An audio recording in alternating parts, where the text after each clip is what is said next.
Sinasayang mo lang ang oras mo. I'm not even saying that I will marry her. So bakit mo pa siya pinatawag para laitin ng ganito?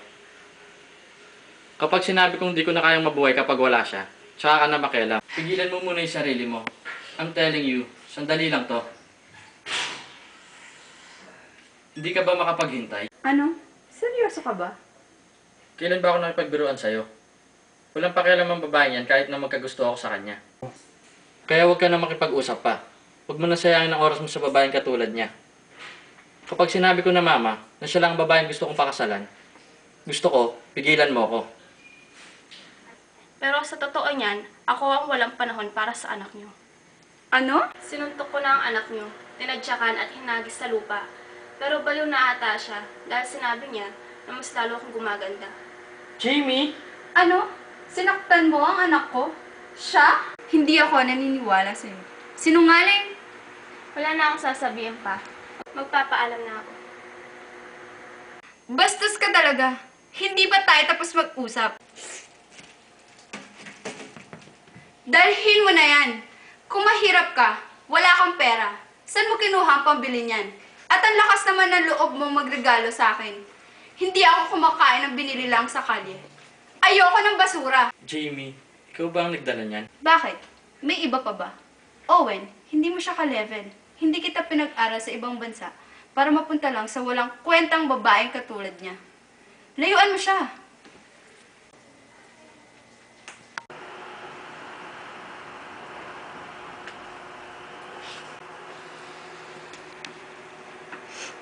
Ihahatid na kita. Huwag mo hawakan. Halika na, umalis na tayo. Halika na.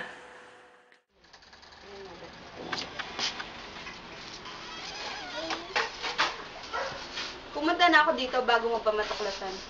Tiyak na gagantihan mo ako pag nalaman mo na. Kaya uunahan na kita. Ano po bang sinasabi ninyo?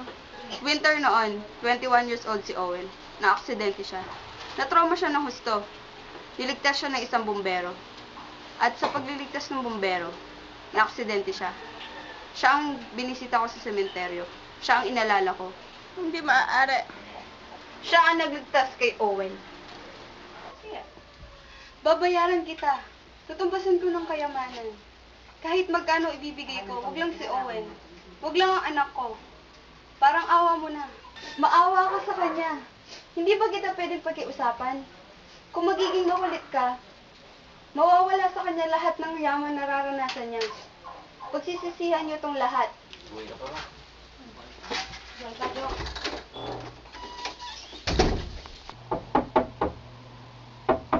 Jamie! Jamie, andyan ka ba? Buksan mo tong pinto. Uy, si Sir Owen. Huwag mong bubuksan. Ha? Bakit? Ay naku, Mars. I know you're there. Buksan mo tong pinto. Hindi ko alam na darating si mama dito.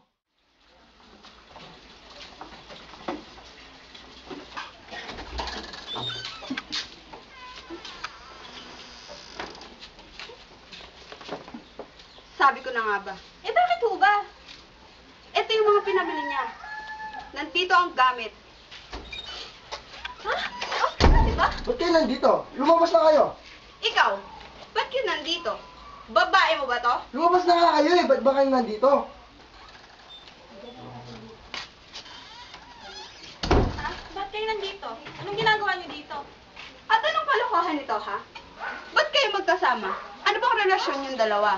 Huwag nga kayong gumawa ng ito. Mali ang inisip niya tayo na. Layuan mo ako! Ikaw! Magkasama daw kayo ni Owen. Totoo ba? Anong klaseng babae ka, ha? Kung umardi ka, kala mo may dignidad ka. Ako pa ang pinapalabas mong wala sa lugar? Pobre ka na nga. Wala ka pang delikadesa. Paano mo nagagawa lokohin ako ng ilang beses, ha? Ate, tumigil na kayo. Ano ba ginawa ni Jamie? Ibig na siya pagsabihin niya, yan si Owen ang pagsabihin niyo.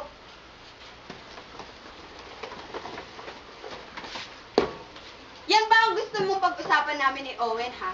Ang kapal naman ng mukha mo para dalhin dito ang anak ko. At, isa pa, nakakadiri tong bahay mo. Kala mo, hindi ko pwedeng pigilan ang niloloko mo ang anak ko. Nagkakamali po kayo. Wala po nangyari sa amin ni Owen. Maniwala po kayo sa akin. Bakit nandito ang mga yan? Sinusuot mo ba yan? Talaga bang ganyan ang lumaki ng walang magulang? Yan ba ang tinuro nila sa'yo? Ang kumabit sa lalaking mayaman para iahon ka sa hirap? Huwag nga sa pagsabihan ng ganyan. Anong sinabi nyo? Kung ano ang puno, siya rin ang bunga. Bawiin yung sinabi nyo sa akin! Bawiin nyo! Hoy! Babae! Huwag mo ako sigawan! Mahal niya ako. Mahal na rin ako ni Owen. At aaminin ko sa inyo, mahal ko na rin siya. Pero sa totoo lang, kung iinsultuhan niyo lang ang magulang ko sa harapan ko, sasabihin ko sa inyo, kaya ko siyang kalimutan. Hindi siya karapat-dapat. Ang amo ko, isa siyang matulungin. At wala kayong karapat ng pagsabihan siya ng ganyan. Kaya hindi niyo siya kilala. Umalis na kayo. Sinasabi ko sa inyo, bawiin niyo. Bawiin niyo lahat ng sinabi niyo. At bakit? Totoo naman ha. Pinalaki ka ng magulang mo na kalad ka rin at mukhang pera. Auntie, tama na. Tara na, alis na tayo. Bitawan mo ako. Tama na nga sabi. Walang hiya ka!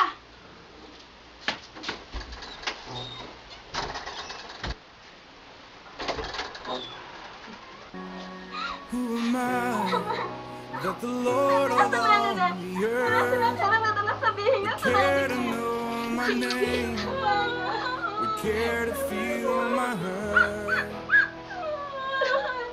Who am I?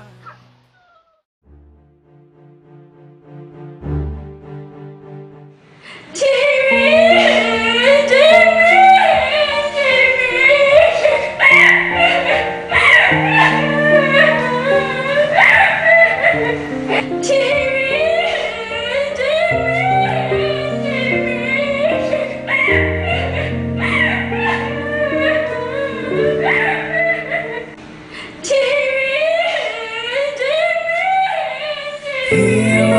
am,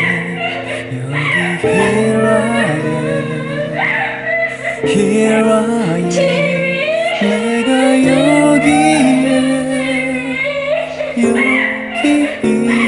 있는데.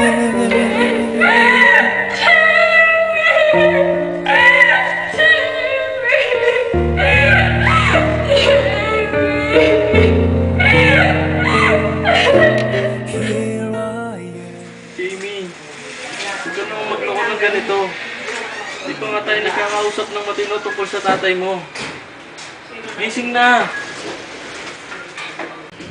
Kung pwede lang kitang palitan sa lugar mo, gagawin ko. Teka. Ulan.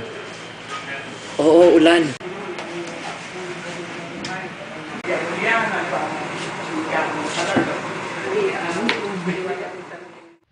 Huwag mo akong pagpapalit. Please, don't forget me. Ito na siguro ang pinaka-selfish na desisyon na gagawin ko sa buhay ko. Please understand. Hanga-hanga ka talaga, Miss Jamie Hill. Hanggang ngayon, you still amaze me. Mahal kita. Mahal na mahal. Sa Gyeonggi-dong District, 20 to 30 millimeters per hour.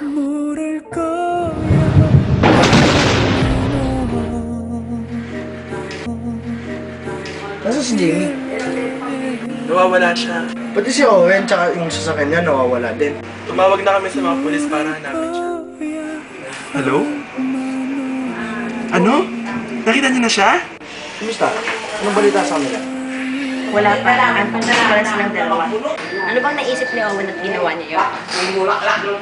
Owen! Owen! Owen! Owen! Owen! Owen! Owen! Narinig mo ba ako? Bakit? Ano nangyari? Si Owen! Nasaan si Owen? Ano sinasabi mo? Ikaw si Owen eh. Owen ba? Si Owen, ba't niya ginawa to? Ha? Ano sinasabi mo? Dahil sa ulan. Nagkakapalit kami dahil sa ulan. Mahirap mang paniwalaan, pero yun ang totoo. Ano? Si Owen. Nasa si Owen.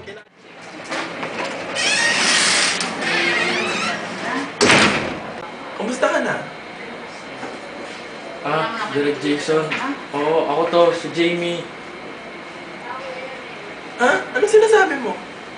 Nung 18 years old ako, ikaw ang taong nagpairam sa akin ng arnis para matuto ako ng fight scene. Kaya ito ako ngayon, isang magaling na stuntwoman. Ha?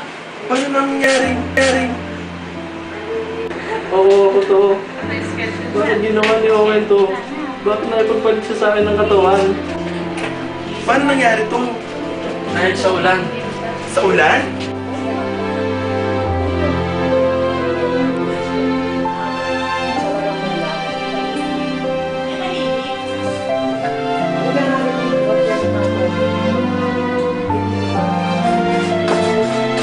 Ang ganda ng panaginip ko at ang ganda ng suot nating dalawa. Hinila ko ang upuan at dahan-dahan kang umupo. Nagpasalamat ka sa ginawa ko sa pamagitan ng isang ngiti.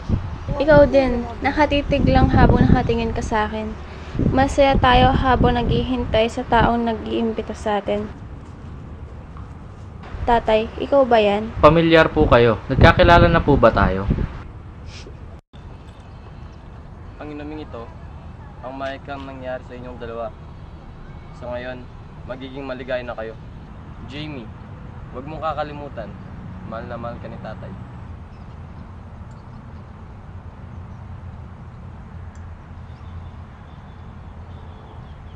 Simula ngayon, tinatapos ko na ang mahika. Pinagbigyan na ako ng Diyos na pagtagpuin kayong dalawa. At sa pagmamahal niyong dalawa, kayo ang gumawa ng sarili niyong mahika.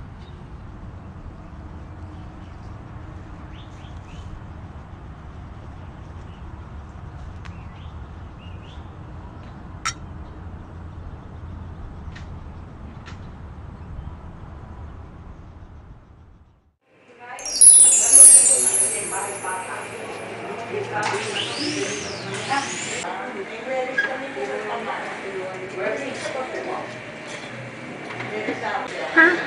Totoo ba to? Nakabalik na ako. Kaya ka, si Owen.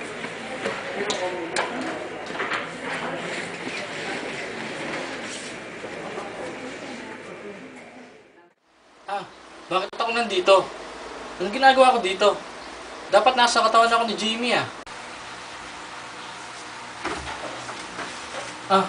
anong ginagawa mo dito? Lakas talaga ng Celtic mo. Sino ba nagsabi sa'yo gawin mo yan, ha? Sira na talaga ang ulo mo. Akala ko mawawala ko. Kahit ano gagawin ko para sa'yo. Ganun kita kamahal.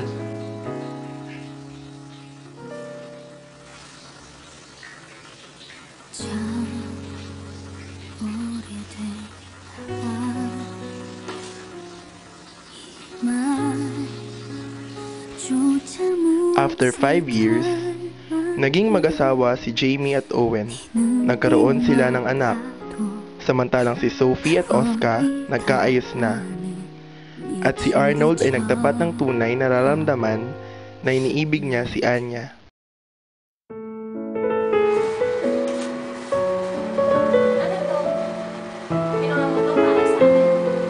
Oo, Jamie. Sorry talaga sa nangyari.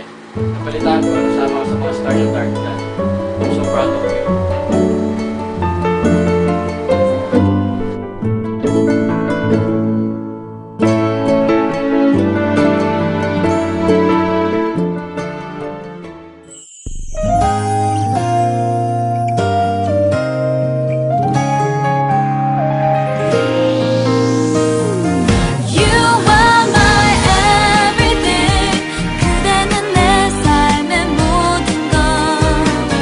사랑해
Hingang malalim, umiihip ang hangin.